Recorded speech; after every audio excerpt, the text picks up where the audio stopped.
Thanks again for joining us for our webinar today about taking your PowerPoint to the next level. Now, just as a note, this is not a webinar for people who've never used PowerPoint before. It's sort of looking at how, if you have a basic understanding of PowerPoint, how can you learn about the features to sort of take your presentations in PowerPoint to the next level. Most people, I would say, have worked with PowerPoint, I would say, sometime in their career because it's been around for a very long time. It actually has been around for 30 years. A lot of people don't know it was initially called Presenter, and it was developed actually for Macintosh in 1987. And interesting enough, Microsoft, I think, saw its potential pretty quickly and bought it. It was one of the first sort of big acquisitions of software back in the day. And and then they changed the name to PowerPoint, and history was made. And so since then, I've been working with it for many, many, many years. I'd say almost 20 years at this point, and I've seen many, many versions of it.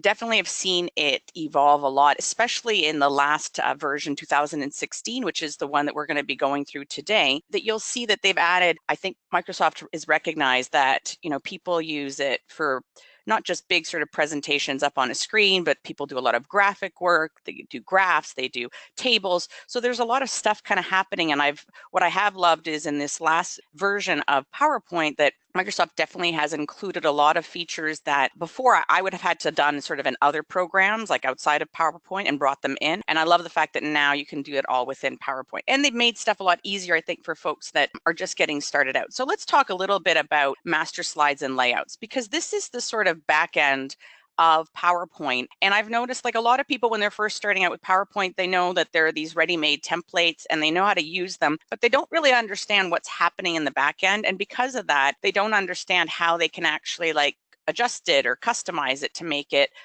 work for their business or their branding and stuff. So in 2016, now in the new sort of, it's called the backstage part of PowerPoint or all Microsoft Office product, you have an area where if you're going to create a new PowerPoint, we have all these sort of ready-made templates and layouts. And what I do love, and I'll just jump into PowerPoint right now, and I have a little sample going at the same time here. So if I go, what I was mentioning is if I go along here to the top to File, you'll see this is what's considered the backstage part now. And it allows you to do a lot of things like opening and saving. But the big thing is here in the new section, we have all these sort of new templates. What I love about them as well is the fact that you can go in and within them actually sort of customize a little bit of the colors as well. But again, maybe for your particular company, this isn't the right color, the right sort of shade of blue that you need. And there are ways to actually change that. So here's my actual template that I actually did pick from this list here. It was this one here, circuit. So I picked this circuit one, and if I want to go to the back end and actually change the master slides, what I'm going to do is go along the top ribbon to view, and then I'm going to select the slide master button. That's going to open up the slide master view. So in this view section here, you'll see that this top slide up here is considered the slide master. It will dictate what it looks like underneath. So if I took away this background and just made it, format the background and made it a darker color, it will impact the rest of all the slides underneath it. Now, that's a great feature in the sense that if you're creating a presentation and you make a change either to the look and feel of it, it will change all the rest of your slides. So you don't have to sit there and fiddle with all this sort of look and feel of the slide. What I don't like about this sometimes is the fact that because of this top slide dictating what is underneath, you're sort of committed to the fact that you have to have this image, as you see here, on all the slides. So say you wanted a slide that was more like a divider slide that was just like solid in one color. Now, you could create it here over top. So there's an option here. I could go to Insert. I can go here, to Home, and I could just put a box basically in front of it. Now, what that's doing is it's a bit of a temporary fix. It's basically hiding the master slide in the background, but it would give me a slide that would be sort of black and would be a sort of subdivider across through my presentation. Or what I can do as well is I can add insert another master slide that's blank. And with this blank one, I can then go in and make this one, format the background and make it black. And I could make these words white so that they could be easily seen. So here I can make all these sort of changes. So you'll see by not making the change here on the master slide, I can customize each of these layout slides accordingly. But if I did want, say I wanted all of my slides as part of this slide master to be black, then I would take this black background and format them all accordingly. Another aspect that, you can work with these master slides. So say, you like the coloring of it. I'm going to go back here to slide master. You can change the fonts. So say I'm here and right now I want to change the fonts to a different combination. So here's some combinations where it has sort of the header as Arial and the sub sort of text slide as Arial as well. And this one has the header is Arial and the text is Calibri. So you could actually, there's a whole bunch of preset ones that you could go in and decide, oh, what I like the look of, or you could actually go in and customize these fonts. So if you have a particular font for your company business, your branding, you could select it from here. As long as it was installed on your computer, you could install it here so that all your going forward, when you create new slides, it always has the right font. Another thing as well is you can play around with the colors. So right now there's all these sort of preset colors that you could play with, but same sort of thing. If, for example, you had some custom branding colors as part of your company, you could go here in the background and customize everything, what the text looks like, any accent colors. So say your company has some particular branding accent colors, you could go in here and actually select the colors, or if they're not actually listed here, you can go in and actually type in the RGB and get very specific. Again, this is a little bit more advanced, but if you're dealing with wanting to create a template for your company and you spend a bit of time initially, then going forward, the look and feel of your presentation will always be consistent, which is great because this is all happening in the back end with the master slides. I'm just going to go back here to my main little presentation here to make sure that I stay on track. All right. So as I showed you, we were talking about the master slides and the layouts. Now I'm going to talk a little bit about what happens after you've created these slides in the background in the master slide view, how that you actually use them to adjust your presentation. So let me just go back here to my sample. Here we go. And I'm going to just close out of my master view because that's why we've seen these slides here on the left. Okay, so you'll see here now we changed this from the beginning to something black. So I'm just going to put in here webinar sample so that we know what we're talking about. Great. So I'm going to say, for example, I wanted to change the layout and I had a whole bunch of layout designs in the back end. I could, when I create a new slide, I could go here and create new slide. I can also go here to insert new slide. And when I click new slide, it will give me all the layout slides that I have created in the back end. So if I've gotten more specific, like here we have all these different layouts for text and stuff, or down here with the custom design area, say I went through and I created a bunch of subtitle slides and graphic slides, I could select them here very easily from the list. So I'm just going to go here to this, just change it to this section, and you'll see that it's, it would select that slide from that layout. Say, for example, with this particular slide that already exists, say I decide, oh, I've already created it, but I actually want it to have columns, and I have a layout slide that already has columns in it. I can just right-click and go to Layout. Same sort of idea. I'm going to check from the list here all my different layout slides, and I have a 3-picture column one. And so it's setting up here, and then all I have to do is spend a little bit of time and copying and pasting the text automatically into there. Now, the reason why, the reason why the text didn't automatically go into these particular text boxes, if I had used another layout slide that had other column boxes, potentially PowerPoint could recognize it and move the stuff over at least the first 2 columns. But because my previous design didn't have any columns, PowerPoint didn't know that I really wanted the text to go in here. So that's just a little added step. But again, when you're actually, here's one with images, and I'm going to go to the layout slide, and I'm going to select here this one with 3 pictures.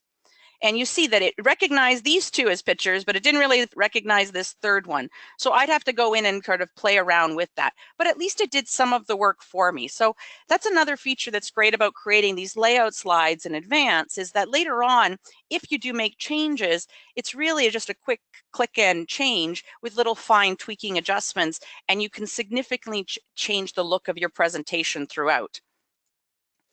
All right, let's go back here to our main presentation. Now, let's talk about improving images. Now, famously say a picture is worth 1,000 words. I would challenge that in the sense that if the picture is not great, it is not worth 1,000 words. And I have seen this countless times in presentations where people put in, they recognize the fact that people like seeing images in their PowerPoint in presentations, but either the photographs are not clear, they're too small, they're too many, and they're not clear, they're dark, you can't see what's actually in the image, or what the actual focus of the image is sort of, it's a gigantic image, but what you really want to look at is sort of a small part of the image, so it hasn't been cropped. So let's look at some ways that we can actually improve your images throughout your presentation. And there's some great tools, like I said, in PowerPoint 2016 to help you do that. So let's go over here to my little sample, and I'm going to undo that madness that I just did here with these pictures. And I'm going to go up here to my little sample. I'm just going to move you guys out of the way here. All right, great. All right, make you nice and big. So when I click on an actual image, you've imported an image into PowerPoint through Insert. When you actually select the image with your cursor, a little tab comes up here at the top called Picture Tools. When I select that, you'll see that the whole ribbon changes here at the top. So I have a whole bunch of options that I can work with. So what I'm going to do now when I look at this image is I find it very dark. So I'm going to go here to Corrections. And what you'll see is I have a bunch of options that I can look at. I can improve the light brightening as well as the contrast of the image. So you'll see is I'm going to and what's nice is it gives you a preview. So before I make my decision, I can kind of decide, maybe this is too bright and white and shiny, and maybe this one is a little bit too dark. So I can kind of play around and pick the one I want. I can also change the tone a little bit. So say, for example, right now it's a very sort of yellowy color, and I want to sort of make it more subdued. There's some color saturations I can choose. So one is 33 here, a preset. And what it does is you notice it's just a little bit more subdued. The colors are not so bright. I can also make it grayscale. I find that helpful if you have lots of different images with lots of different color schemes. It can be a little bit aggressive on someone looking at your presentation's eyes. So I find by taking all the images and making them grayscale or making them subdued, it makes them match more and makes them look like they're meant to be together. Here's another image, same sort of thing, very dark, you can't see her face. Another aspect we're going to talk a little bit is cropping, and the fact that, there's a whole bunch there. You can basically see down the hallway, and that's not really the important part of the image. The important part of the image is the people. So I'm going to select the image, and same sort of thing, I'm going to correct it. I'm going to go to Corrections up here at the top, and I'm going to make the image much lighter. Great, you see, now you can actually see your face. And now I'm going to crop it, and I'm going to just do a simple crop from the top. We'll talk about more complex cropping in just a second. So I'm going to just select the crop, and I'm just going to remove that whole back end piece. And I don't really need to see their legs either, because I really want to just focus on their face. And I'm going to just crop right in. Oops. So you see now that it's really focused on the person and not just, again, the sake of putting in an image for image sake. And I could do the same thing here. Right now, we're all looking at these people's feet. There's really no need to look at their feet in an image like this. I think the real focus is the people's faces. So a great way, sorry, having a little bit of delay here because of the webinar is causing a little bit of slowdown here with my system, but okay, great. There we go. See, and now the focus is on the particular people. So you see these, and what I did here is I'm going to just go back here to the subdue in the color scheme, and you'll see now these two images match a bit more. They look like they're kind of part of the same scheme. They're clear. You can actually see the employees' faces. I'd say that's a much better, more effective way of presenting your images within PowerPoint. Let's look at another example in terms of images. Another great tool that they've added in 2016 is removing backgrounds. So I used to have to go into other systems, other products like Photoshop and stuff to do this. And I love the fact that now PowerPoint has included this as part of its tools. So I'm just going to go here to some images. You'll see as I put it on the background that it has a white background. Not really great when you have a textured background like we have right now, because you can't see what's behind it. So when I select the actual image, and I'm going to go here to the top to Picture Tools, you'll see on the left there's a new icon called Remove Background. So when I select this, it just takes a little bit for basically Microsoft to, it does a first pass of what it thinks the background is and what the image is. So what you see that is colored is what is going to stay. Now, what you see here in purple is going to go. So we have a problem here. It's going to erase some of my laptop. So what I need to do is I need to mark areas to keep. So by selecting this, I can go in here and start drawing little lines, basically telling PowerPoint, yeah, keep this part of the image, keep this part of the image, keep this part of the image. So I can kind of work around it. Now, again, sometimes it's not super precise, so you get a little bit of the white background as well. But you can trim up enough that at least when you're looking at it, and I'm going to say keep changes.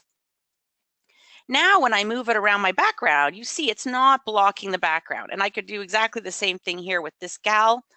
Mark areas to keep. It's going to take its first pass of what it thinks the background is. Takes a bit of energy and memory, and you see it, that's its first pass. Actually did a pretty good job. And then all I need to do is mark up a little bit more of the rope and a little bit more of the rope here. Good stuff. And then I'm going to say keep changes. Great. And then you'll see I'm just going to move her forward. You can put her on top of stuff. So that's a great feature. And that's definitely something I see a lot of in people's presentations where they put these images and they have white backgrounds or big backgrounds, and they're kind of blocking stuff that's important in the behind it, and especially images or background images and stuff. So this is definitely a feature that you should check out. So as I was mentioning about cropping and the fact that, we can improve the quality, the look of the images in terms of the contrast and the brightness, but we can also just be more creative in how we crop the images. So if I select an image, same sort of thing, it will open up a little icon at the top that says Picture Tools. And by selecting Picture Tools, it opens up my lovely ribbon here of all my tools and functionality. And over here on the right is Crop. Now, before I just did a simple crop, I'm going to select the drop down now, and you'll see I have the option to crop to shape. So interesting enough, you can crop an image to anything. You could crop it to an arrow, you could crop it to a smiley face. But for these particular employees' images, I'm going to make them circles just to be for a company profile. So I'm going to just click crop again, and then I can go in and, actually play around with the circle itself and make it a bit smaller and adjust the sizing. And there we go. Now, what's a great feature as well in the new PowerPoint is that it has the ability that you can, if you spend a bit of work on this one, you can kind of copy it and apply it to the next one. So I'm going to just go here to Home along the top, and you see where it says Format Painter. I'm going to click on that, and then I'm going to click on the next image. So what it does, Format Painter actually exists across all of Microsoft Office new products. 2016. And I would say it's a great feature at times. So as I just showed you, if you're working on the same page, slide, spreadsheet, it works out great because you can easily have your cursor on something, click the Format Painter, go to the next image, click it. And now again, it doesn't do the finite work. You still have to go in there and do the tweaking. And another thing I find is it doesn't keep the format. So once you've applied it to one image, you got to go back and press Format Painter again and again and again. So those are the elements of this tool or feature that I don't love, but I have to say, if I'm working on one particular slide or one location and I'm jumping back and forth and doing very similar tasks, it has become a bit of a time saver. Great, let's jump back to our presentation here. And we've talked about images and cropping, which is great. And we can talk a little bit about framing. It's not my, I have to say, from a professional looking presentation format, I find sometimes the frames look a little tacky, I'll admit, depending on how they're used. So when you go to the picture section area here in this ribbon, right here, it takes up a big space right in the middle. These are all these different frames. So you'll see as I hover over them, you'll see the preview, and it could be anything. It creates a shadow, it creates boxes around it, that kind of thing. Now, I guess from a time-saving perspective, if you were going to do a bunch of images, these look okay. I just find some of them, they look a little tacky. And then I also find them challenging because sometimes when you edit them, then Microsoft will save the image that way. And then later on, if you want that same image back, you can't have it back. It's kind of forever in this state of shadows and white borders. So I actually, a lot of times when I work with these types of frames, I'll actually just create them myself, because here in this section, we have picture borders, we have picture effects. So you can do things like shadows, drop shadows. So you can, in essence, create very similar effects that you see here in the frame section all by yourself. And the nice thing about it by creating it this way is the fact that then you can change it if you decide to change your mind later on. All right, let's jump to the next section here. Let's talk about having easy to read content. Now, we're not going to get into this presentation about best practices when developing presentations, because that overall is less content is definitely better. I do see the fact that folks put a lot of content on their slides. And again, depending on how you're presenting your presentation, whether it's in a large conference format or whether you're printing out and handing it to somebody, I think that makes a big difference in terms of how much content is on your slides. But I do think it's also important, regardless of whether it's a little or a lot, that it's well formatted so it's easy to read and scan. Because at the end of the day, people are not reading it like they do a novel or a book. So that you need to make the material much easier for people to scan, whether it's at a distance or even close up. So let's talk a little bit about some of the formatting. Now, most people I notice will just take basically, I'm going to change us back to our layout that we had originally. Sure. No, not this one. This one. Here we go. So here's some text that I had imported in from a website. Now, I've noticed a lot of people, they'll copy and paste and they'll take whatever formatting the text box gives them.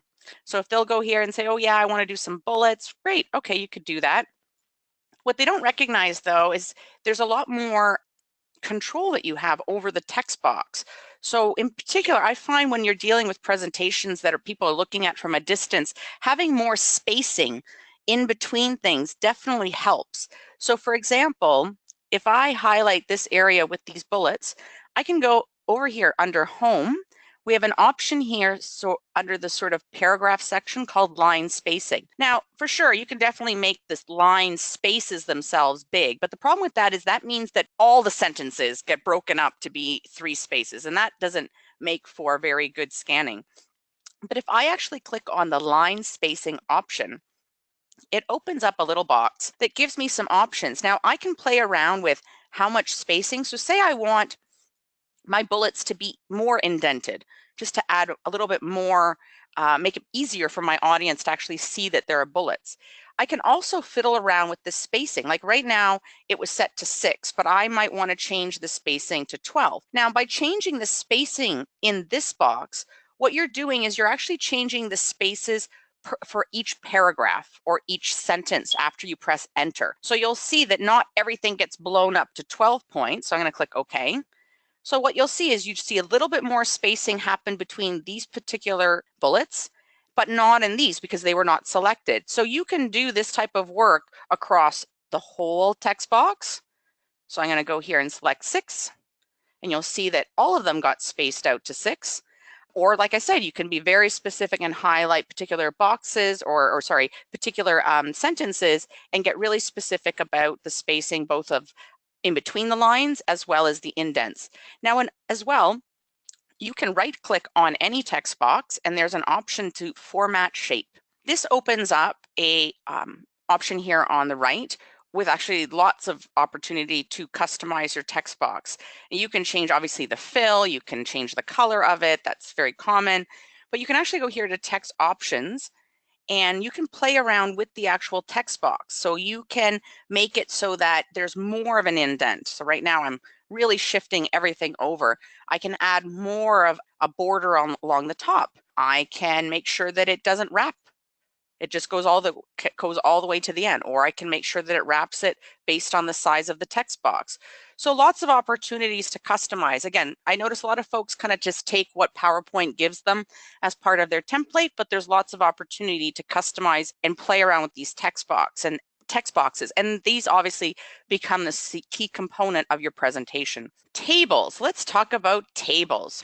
So a lot of folks you can create tables in PowerPoint, but I've noticed a lot of the folks I work with, they tend to import their tables from Excel or potentially Word. Either way, I'm just going to go in here to my sample and pull up this table.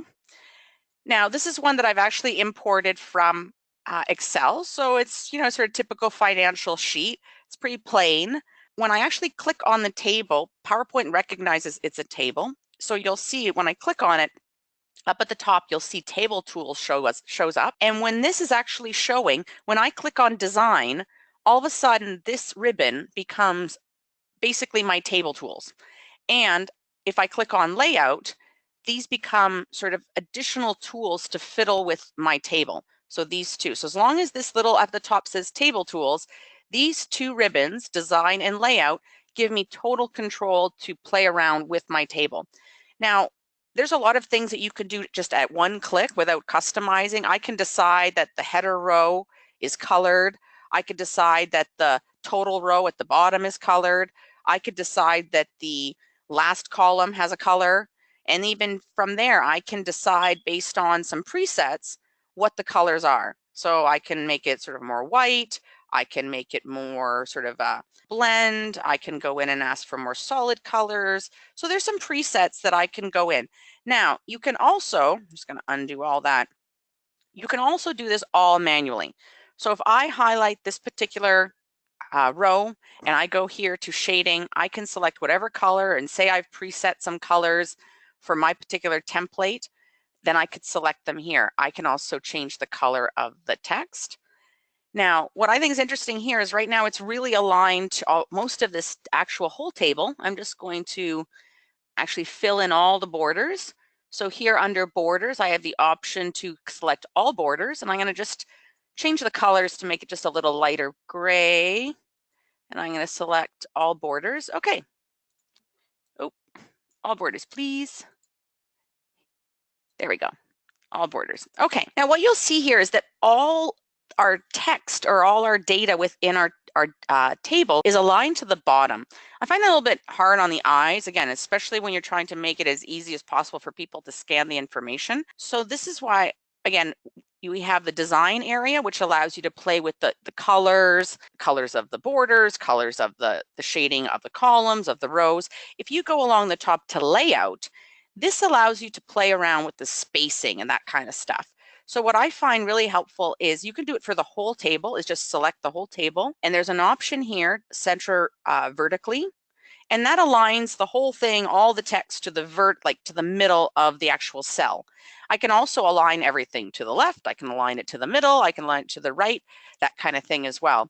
I also find it interesting sometimes when you're dealing with tables and maybe the title of each of the rows is a bit long, you can also change the direction of the text, which I find helpful. You can rotate it all so that it's, showing, depending again on the use of your table. It might be handy to switch the direction of your text accordingly. I'm just going to put it back. And you can also play around with the margins. So I've noticed as well, sometimes people create tables with text in it and there's a lot of data, and a lot of it's being kind of taken up by space. So you can play around a little bit with the spacing under cell margins. You can actually make it a little bit more narrow so that everything is just a little bit more, has a little bit more space inside of the cell. You can also even just get really finite with the information. You can go, again, same sort of business, format shape, and you can go and actually go and fiddle out all the different, each particular cell on its own if you want to fiddle. You'll notice here that they've merged this particular column or rows together, so you can do all that.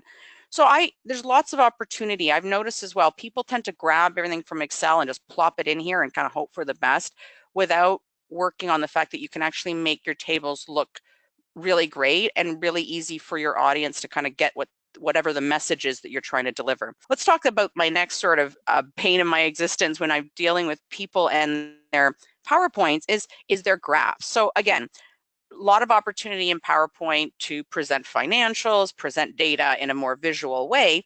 And a common way to do that is graphs. Now, my challenge with that is that to me, point of a graph is to make data and numbers look, better and be easier to read than just a whole bunch of data in a spreadsheet.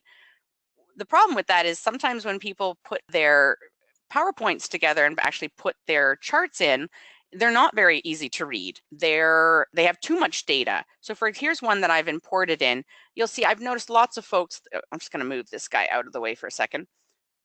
I'm going to make him smaller and move him out of the way, just so we can stay here. So here, this is very typical. This one's actually colorful, but the challenge with it's so small. So really at this point, I can't even read the numbers of the actual values. So is there value of actually having actual value of each of the columns here? I would say not. So you can actually click in once you've import. Now again, depends how you import it in. When you import or paste in a spreadsheet, you have the option to paste in a copy as an image or an actual copy of the spreadsheet. I'd recommend always doing a copy of the spreadsheet, not an image, because if it's an image, you can't alter it. It's basically just a screenshot of your graph, and that's it, it's done. When you actually copy it in as a spreadsheet element, you can double click on it and actually have control. I can actually go in here and delete all the values from the top, because I'm just gonna make Instead, I'm going to make the values along the side bigger so that my audience can see what's our actual total that we're working with. So, and I also notice here at the bottom, the actual year is very small and hard to read. So I'm going to make this a bit bigger and easier to read. I'm also going to take the values off this next column, and then I'm going to make them all, I'm going to change the colors. So I can go through and make it, actually right click on it, and change the fills to orange. I can fiddle around with all of that kind of stuff. I can also right click on it, and I have some options here. I can, right here you go. So when I'm playing with the data, right now you notice it's actually pulling up the spreadsheet itself. So when I'm playing around with it, it's actually connecting back to my spreadsheet. That's something to keep in mind. Depending on the link that you've created with your PowerPoint, your spreadsheet, one thing I have found though is that when I create changes here, it doesn't necessarily equate back with your actual PowerPoint or your actual spreadsheet file. But when you do change your data, so say you need to change your actual numbers accordingly, it does actually save it, which comes in handy instead of having to jump back and forth when you're creating your, oh no, see, actually, oops, it took my diagram. I want this one. Yeah, that instead. So anyways, it's a great way to have that sort of connection point, but definitely a way to improve the look of your graphs. Now let's take this other one as well. Now this is just a typical pie chart copied and pasted from Excel. Now same sort of thing as table. When I click on my graph that I've imported in, you'll see I get the same sort of thing at the top, but instead of table tools, it now says chart tools. So when I click on it, same sort of business. I have two ribbons. I have a design ribbon and I have a format ribbon. But the design ribbon is where I'm going to actually do most of my work. So I have the opportunity to, just at a quick click, there's some presets of how to make your graph look a bit better, and you can pick and choose from there. You can make some changes to the actual colors based on the ones that are sort of preset here. Or like I said, you could actually go in and go by each particular area and change these. So this one gets a bit tricky because you have to actually select this particular part of the graph and fill it in. So you can manually go through and select all of it. You could actually go in and actually change your title. So there's a lot of stuff that you can actually go in here as well. And you'll see there's some additional features here in terms of editing the data. You can even change your chart type. So say you're working on it, you decide, you know what, I don't really want a pie chart. Maybe I want a bar chart instead. So you can go in and make that change and it will sort of convert the data. Now, any of the changes that you might have made in terms of playing around with the what's displayed and what's not might not apply because it's going to go back to the original spreadsheet that you grabbed and pull that data from there. So it's just something to consider, but lots of opportunity. But my biggest counsel that I can give people when they're working on their graphs is to make the content visible. Because really, at the end of the day, if people can't read the numbers and see the graph itself, or there's so many numbers and they're so small, it's really not adding any value. So something to keep in mind. All right, moving on. Good stuff. So now we're going to move into some of these great features that have come around with 2016. And I think they've definitely upped the game for PowerPoint, and definitely stuff that I've been asking for and I've been wanting. And I usually, again, like I had to go into other programs to get them before, and now it's great that you can actually do it all in PowerPoint. So let's talk about the common one, icons. There's tons of situations where, whether it's instead of using bullets, or maybe you're creating an infographic and you're trying to explain a diagram to people, having icons is a great way to tell a story. Now, what's different about icons versus just adding images is that these icons are actually very editable in terms of their colors and size, and they always stay, regardless of how you scale them, like really big, really small, they always stay nice and crisp. So let me just show you where you can find that. So I'm going to go back here to my sample, and I'm going to go here to we'll just go here to this slide here. Good stuff.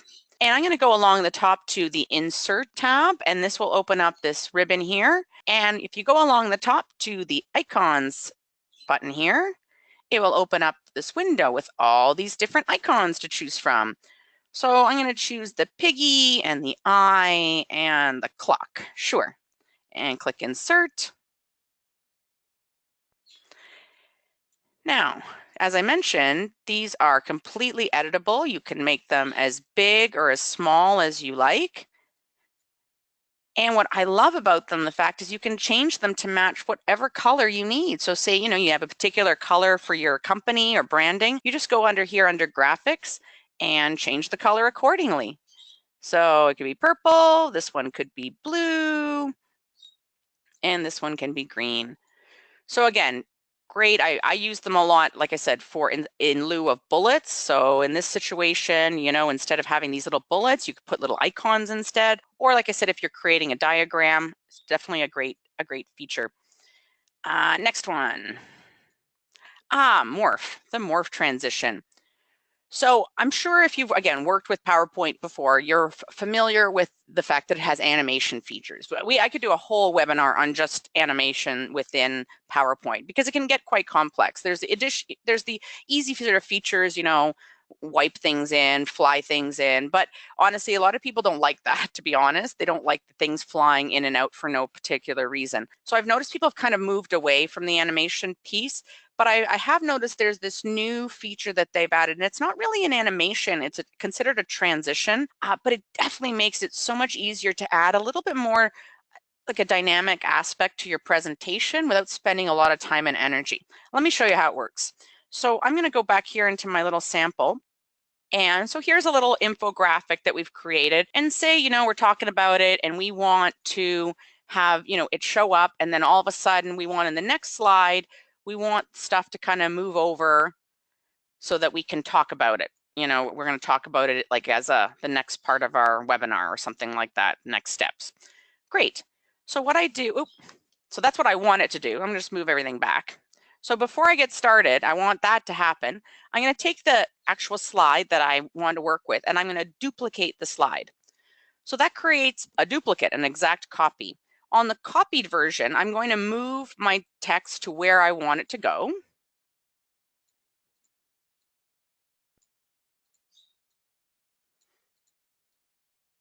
Great. So this is the end point of where it's all going to land.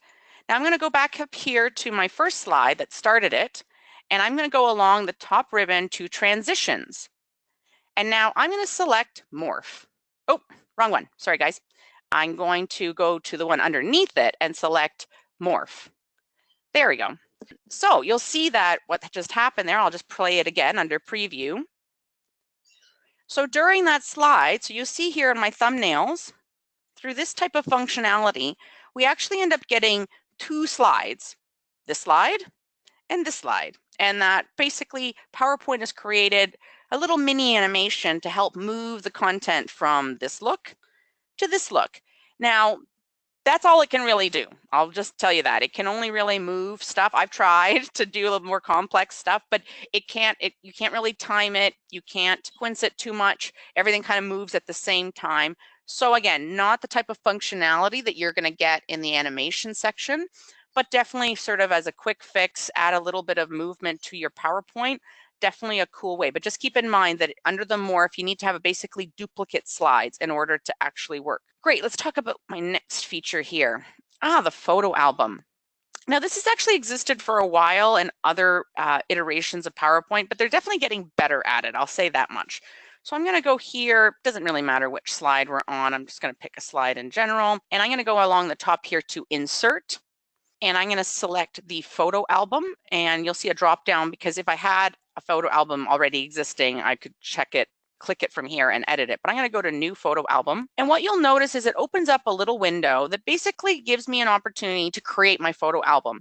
Now, some things to keep in mind when you do this. When it creates the photo album, it actually generates a whole new PowerPoint. It doesn't create it in here. You can always copy the slides over and bring it in here later, but that's something else to keep in mind is that it's going to generate this whole new file. And so if you do need to do formatting, master slides, that kind of thing, just keep in mind you have to just bring everything over here because when it creates it in the new slide, it's not going to bring over all that formatting and master slides and stuff. So I'm just going to go here to File, and I'm going to just pick a few images. I'm just going to go and find some general photos. Maybe shouldn't have picked. There we go. Some general photographs, great.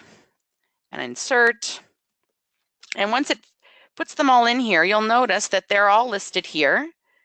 Now I can make some choices, like right now, I can change and move the sequence of how they're going to appear in the PowerPoint. I can also add text boxes for the actual slides. I can also make some decisions. Do I want one picture on each slide? Do I want 2 pictures on each slide?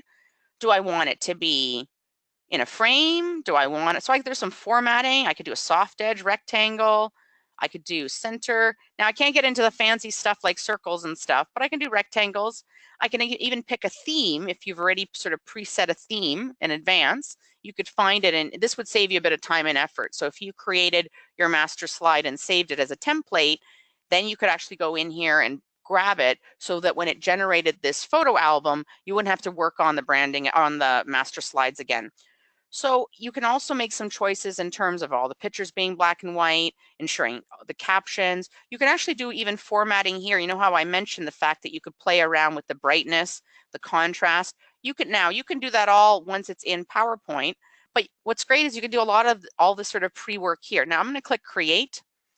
It's just going to take a little moment for it to do its business, and you'll see it sort of generates a photo album. And from there, like I said, I can go in and do all my kind of formatting. But like I said, it's a totally new file. But if you were, again, for a family event or employee event, sales event, if you had lots and lots of pictures and you wanted to create some sort of I've heard some people who use this for, say you wanted to have a video that played with sort of images that faded in and out, that kind of thing. You could create an image on each of these slides and then create a transition with fading and then export it as a movie. And then basically you could play this with your photographs sort of in the background at a sales event or that kind of thing. So some definitely opportunities with this photo album feature. Okay, let's talk about Mix. So the Mix is actually considered an extension. You need to download it and install it into your PowerPoint. And like I said, it's only with 2016. But it does open up a whole bunch of new features, like I said, that I used to have to go definitely to other programs, and now I do it all within PowerPoint. But I'll say this, they're definitely learning, and some of them are not as smooth as they can be. But again, in a bind, I think they definitely provide some functionality. So I'm going to go here along the top. Once you've installed Mix, you'll see that it appears as an option on the tab. And when you click on it, you'll have the Mix ribbon. So you'll see we have a bunch of options. We have slide recording. We have the ability to do quizzes and to add quizzes to your actual presentation. You can actually do a screen recording. You can do a screenshot, and you can add some sort of, more multimedia. You can add a video, you can add audio to your presentation. The real intent of Mix, and I'll just do this part right here to show you when you get to the slide recording. When you click on slide recording, this new kind of box opens. So what Microsoft is trying to do is create a tool to make it as easy as possible to create recordings of your presentations. So say you were doing, a sales presentation and you wanted just to record it, or a training video. And again, you want to sort of do it all in advance, sync up, the slides with your voice. You could even, and what's cool, you can see here, you can even have your face. If you had a video camera, webcam set up, they'd show your face while it's happening. So what's cool about this screen recording area is so I can basically click through and start going through my particular slides. And once I click record, I'm not going to do it right now, it would record it, and it records the screen, it records my voice at the same time. If I'm, working more on a tablet, or say I wanted to highlight something to you, I could basically take my inking and highlight the fact, why is it not working? Inking that, oh, because we're not recording, that's why. Yeah, so you can make some, you can draw arrows. There's lots of really cool stuff that you can do while you're doing your presentation. What I did love about this compared to other, now this PowerPoint doesn't have any notes, but I recently used this tool to record a webinar for another client, or a video for another client. And what I loved was the fact that, because in a lot of programs, your slide notes, your PowerPoint notes, I'll show you right here. I'm just gonna exit out of here. Your PowerPoint notes exist down here. And what's challenging is, in a lot of formats, when I go to present, like this, present mode, I can't see my notes. I have to actually print them out in advance, right? And that adds, paper and costs and that kind of thing. And what I love is the fact that with this mixed slide recording section, if you did have slide notes as you're talking through, you can have the slide notes showing, and basically it gives you a direct script. So you don't have to print, they're right here, they actually show up right here in front of your face. So it's a great sort of feature. So I think this mix thing, and then it saves it in this area called the mix area, my mixes, and then you can export it to video. Now, I'm not going to go into these too much because I've noticed that they're sometimes a little unstable. So the quizzes and videos, basically these are third-party apps. None of them are actually PowerPoint or Microsoft, they're actually add-ins. And there are other people who've created these tools. I've used some of them. Some of them are better than others, I will say. And what you do is you have to read a little bit about how they manage the quizzing. So basically they help you create a quiz within your PowerPoint. Now, the challenge I found is that some of them aren't really good about where the data goes, like after the person's taken the quiz. So they create a lovely quiz in PowerPoint, but they don't really support the back end. So there's just some things to kind of keep in mind as you're working with these add-ins, but potentially has some, again, I think this really just came out last fall. So I think there's lots of opportunity for this to even grow and get better over time. And then the screen recording, like I mentioned, that's really to do a screen recording. So say you wanted to film, how to open up something, your product on your website, or open your app on your website or something. This would record anything that you're doing on your screen. And you can make some decisions of whether it has sound or not. What I have noticed though is that, like, it doesn't have the type of functionality, so to speak, that some other screen capture software has, where you can decide the size and the resolution, but there are some functionality which is there. And then screenshot is great in terms of, like, say you just want to take a screenshot of, a website that you're on or whatever. It really allows you to sort of decide, oh, I want a screenshot of this, and then you have a screenshot of it. Now, there's nothing different between doing that and print screen, but the print screen gives you the whole screen. Whereas when I did the screenshot, I was able to decide maybe I just wanted a small section of that particular screen. So you have a little bit more control in that fashion. All right, let's talk about the last feature here, the zoom feature. I wanted to leave this for last because it does alter your, and I do recommend if you are going to play around with this zoom feature, that you do wait till maybe at the end of your presentation, or I recommend creating a second version of your presentation, because it does alter things in the back end. And that I find that the only way to get rid of it later is to undo or to start from scratch again. So something to keep in mind. But here, let me show you how it works. It definitely has lots of capabilities. So I'm going to go here to my sample, and really I could go anywhere. I'm going to just go here right to my top, and I'm going to go along the top to insert. And now we'll see here, there's this new area called zoom. So I basically have sort of three options. I have a summary zoom and I have slide zoom. A summary zoom basically creates a summary page with little minis of all your slides. Let me show you. So I'm going to click summary zoom, and I can decide what slides I want showing on my summary slide. So I want this one. So say I want 6 to show for my particular presentation. And I'm going to click insert. So you'll see it actually generates a brand new slide. And that's why I mentioned to you that it's good to do this after you've kind of done all your developing and designing, because it is going to start generating new slides. And what you'll notice as well on the left-hand side, we didn't really talk very much about it, but PowerPoint does have sections. Again, more from an organizational standpoint, it really doesn't alter the functionality and the playback of your presentation, but you do see that we have a default section, and that PowerPoint, while we created this Zoom, created a summary section all by itself. And so here we basically have little minis of all the slides, and I can fiddle with them, I can change the layout of them. But what's great is I'm just going to go here to the playback, and if I click on them, you'll see we go to each of the slides. So again, if you had a long presentation with 20 some slides, maybe not the best feature. But if you were creating a sales presentation, maybe something to have like on a tablet where you don't want to go through all the slides every single time, you could create this sort of summary page slide and then basically click in, click out, and then, oh, I want to go to this one. Great, click in, click out. Great, so that's the Zoom summary. We also have the Zoom, it's called the slide zoom. So I'm going to just go here to slide zoom. Same sort of thing. I'm going to click what slides I want to be displayed. In this case, I'll just pick some different ones. Now, in this case, it's not creating a summary. It's just adding little minis of those particular slides. So you'll see here, I can move them around. I can make them smaller. I can make them bigger.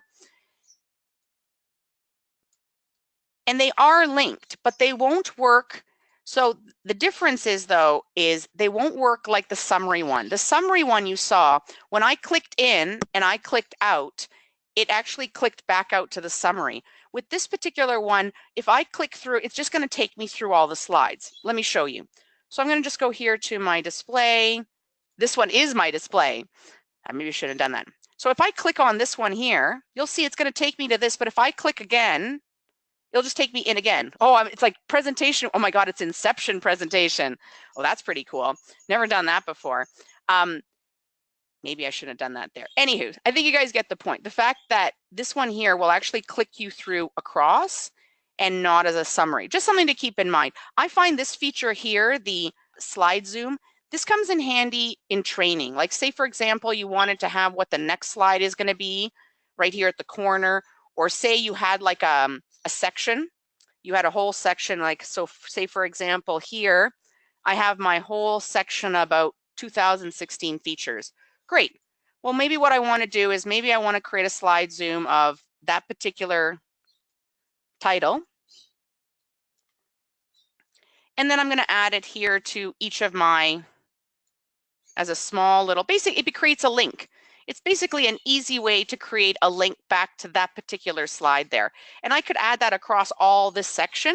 And then again, in a sales situation, a presentation, if I have to quickly go back to that particular slide in my presentation, all I have to do is click there and it would take me back to that particular slide. And then the last one I wanted to show you is the section zoom. What that does is you have to actually take a few slides and click section zoom, and it will decide which section you want to put it in.